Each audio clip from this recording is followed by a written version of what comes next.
से करूंगी, बहुत मौके दूंगी नारों के लिए।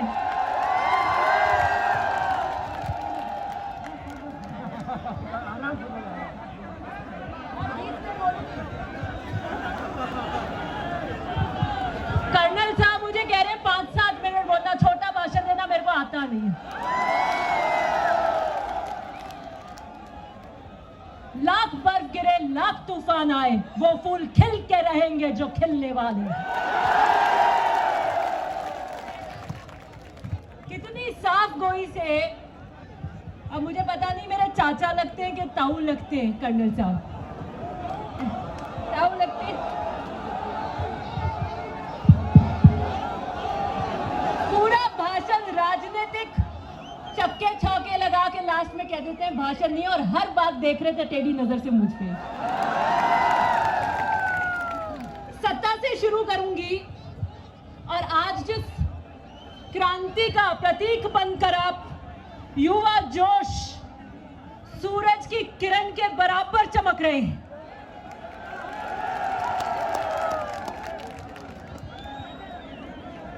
अभी कह रहे थे कि कुछ हजारों में आए, कुछ मुट्ठी पर बाजरे हिंदुस्तान का राज लुटा देते हैं, और कुछ मुट्ठी पर बाजरे मुझे ऐसा लगता है कि विश्व की बादशाहत दिलाने का जोश रखते हैं। आप जो युवा वर्ग आज यहां आए हैं, 20, 25, 26, 27, 28 साल के करीबन, अरे बैठो, कि आपकी आयु होगी। 98 का किस्सा आज वो व्यक्ति भी जानता है जो 22 साल का है, जो जन्मा नहीं था उसमें। हमारी विरासत है संघर्षों की, हमारी विरासत है सिद्धांतों की, और सत्ता की भागीदारी के अंदर क्यों है हमारी विरासत? क्यों है कि अभी हेमाराम जी का उदाहरण दे रहे थे कि हमारा आदमी हर जगह नहीं होता? सत्ता की भागीदारी क्यों है जरूरी? मैं याद करना चाहूंगी स्वर्गीय बलदेव राम जी मिर्धा को, परशुराम मदेना जी के राजनीतिक गुरु, उनके गार्जियन, किसान मारवाड़ सभा के माध्यम से आजादी से पहले सामंतवादी ताकतों से किसानों के हक के लिए लड़ते, जैसे हक के लिए आज हम लड़ रहे हैं। हमारे पास जमीन का अधिकार नहीं था, खातेदारी का अधिकार नहीं था, जो हम बोते थे वो लाटे भी ले जाया करते थे, मेहरबानी पे होते थे कि खाने के लिए 1 बोरी या 2 बोरी भी दी जाएगी कि नहीं, उसके लिए संघर्ष करते थे। और किस तरह एकता में ताकत है, इस तरह लोगों को एकत्रित करते थे। गांव में चलते थे कंबल डालकर, उस वक्त तो ऊंट हुआ करते थे, और काली कोई धोई कोई सड़कें नहीं हुआ करती थी, पैरों में चलते थे, छाले पड़ जाते थे खून के। ये हालत में संघर्ष किया।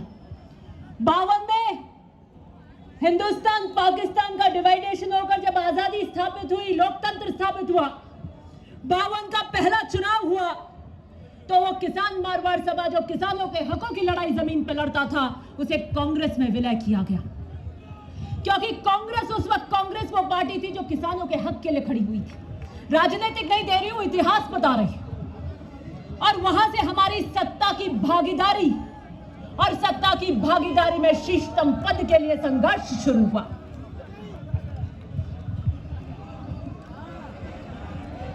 उसके बाद जो सत्ता की आलोचना करते हैं उन्हें कहना चाहती हूं कि सत्ता में क्यों आए, क्यों जरूरी था हमारे लोगों का सत्ता में आना, क्यों आज हम सत्ता में हैं, क्यों हमारा सत्ता में होना अनिवार्य है कि अपने लोगों की हकों की लड़ाई की पैरवी कर सके, वो तंबू गाड़ सके। 93 से 98 विपक्ष के नेता थे, तो बाद में जब सरकार कांग्रेस की आई और वाजपेयी जी ने आपको अधिकार दिया, उसका जो ब्लूप्रिंट का खाका तैयार किया था वो स्वर्गीय परशुराम जी मदेना ने किया। देखिए, नागौर उनकी जन्मस्थली है, इसलिए मुकेश को और रामनिवास को बताना चाहती हूं, बराबर हक है मेरा नागौर में, उनकी जन्मस्थली है। बाड़मेर गुडामालानी से चुनाव लड़ा था, सब लेके गए थे बाड़मेर वाले, की कर्म भूमि उस बाड़मेर से बराबर रिश्ता है मेरा।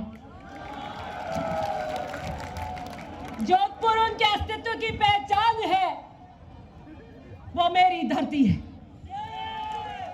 शेखावटी मेरा नानका है, वहां से मेरा पहचान है। लेकिन हाथ उसके खड़े कराऊंगी जिसका मेरे से आत्मा का रिश्ता है। खड़ा कीजिए अपना हाथ। गंगानगर से, चूरू से, बीकानेर से, सीकर से, हर चप्पे चप्पे से रिश्ता है और हमारा आत्मा का रिश्ता है जो सबसे पवित्र है। अभी बात कह रहे थे कर्नल साहब कि पहले मेरी बात रखी नहीं, अब सही आ गए। तो कर्नल साहब आपने तो उछल कूद कर ली, मेरे से होगी नहीं। मैं राजनीति का वनवास मंजूर कर सकती हूं, लेकिन मेरे पिता के संघर्ष और दर्द से राजनीतिक रूप में पैदा हुई, परशुराम मदेरणा के सिद्धांतों से पैदा हुई। उछल कूद की राजनीति नहीं कर पाऊंगी। एक वाक्य इन्होंने सुनाया नहीं, 2008 का। मेरे पिता के घनिष्ठ मित्र हैं, भाई जैसे मिलने आए। मंत्री पद की शपथ होने वाली थी, तो उन्होंने कहा महिपाल जी मैं मंत्री नहीं बनूं तो आप शपथ मत लेना, मैं नहीं बनूं तो आप मत लेना। तो मेरे पिताजी ने कहा एक नॉर्मल में एक ही पनीचता है।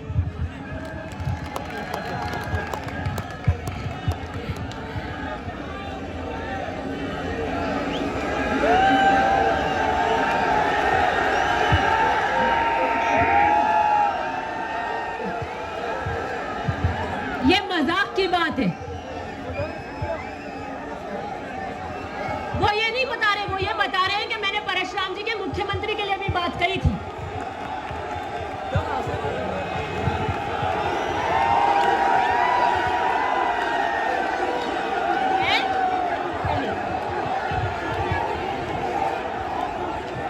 इसलिए राजनीतिक रूप से हमें आना जरूरी है। मैं सही बात कह रही हूं जो कर्नल साहब बात करते हैं, मजाक की बात है कि क्या घनिष्ठ का संबंध था। वो उन्होंने मजाक की बात करी थी और उन्होंने कहा था कि मुख्यमंत्री बनाइए मदेरणा साहब को। बात का संदर्भ समझिए। और आपको दूसरी बात कहना चाहती हूं कि सत्ता की लड़ाई में साथियों, सत्ता की लड़ाई में ओबीसी की भागीदारी होनी जरूरी है। शांत हो जाओ साथियों, पूरी बात कहने दो उनको। सत्ता की भागीदारी में ओबीसी की लड़ाई होनी जरूरी है और मैं सलाम करती हूं कर्नल साहब को जिन्होंने इसका झंडा उठाया। मैं सलाम करती हूं हर एक नेता का जिसने ओबीसी का झंडा उठाया। मैं सलाम करती हूं राजाराम मील जी का, हरीश जी का, मुकेश जी का, बावड़िया जी का, जो सोच लेकर वो आगे बढ़ रहे हैं। निर्मल के तो करंट है मेरे बराबर का। वो कहावत है ना कि आंख में रंग होना चाहिए, हस्ती में तेवर होना चाहिए, तो उसको आत्मसात करता है निर्मल। मैं सलूट करती हूं राजेंद्र जी को, कड़वासरा जी को। मैं सलूट करती हूं इन दोनों को, राजेंद्र जी कड़वासरा और नरपत जानी जी को, जिन्होंने इस क्रांतिकारी आयोजन की नींव रखी और बिगुल बजाए।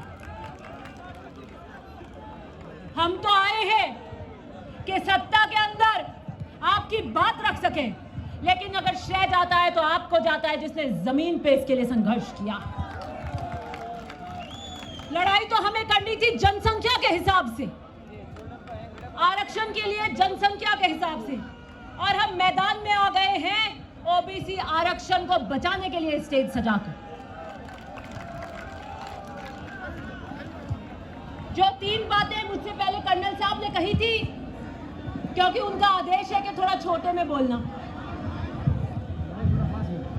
कर्नल साहब का माइक लेते ही मेरे को आदेश था कि थोड़ा 5-7 मिनट में बोलना।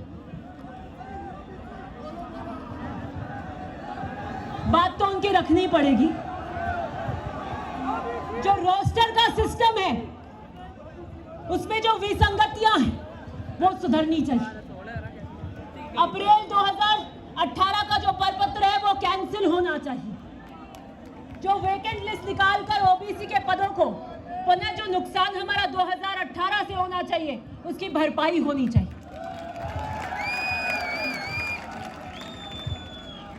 पुनः बताएं, हाँ रोस्टर वाला कह दिया मुझे। इसे पुनः यही कहना चाहती हूं कि बात उसूलों पे आ जाए तो टकराना जरूरी होता है, जिंदा को जिंदा नजर आना जरूरी होता है। और किसान एकता को जिंदाबाद करते हुए समस्त युवाओं की क्रांति को नतमस्तक होकर सलाम करते हुए पुनः कहती हूं कि जहां आपको हमारी जरूरत पड़ेगी वहां हम आपके साथ होंगे। धन्यवाद। बहुत बहुत धन्यवाद विधायक महोदय जी।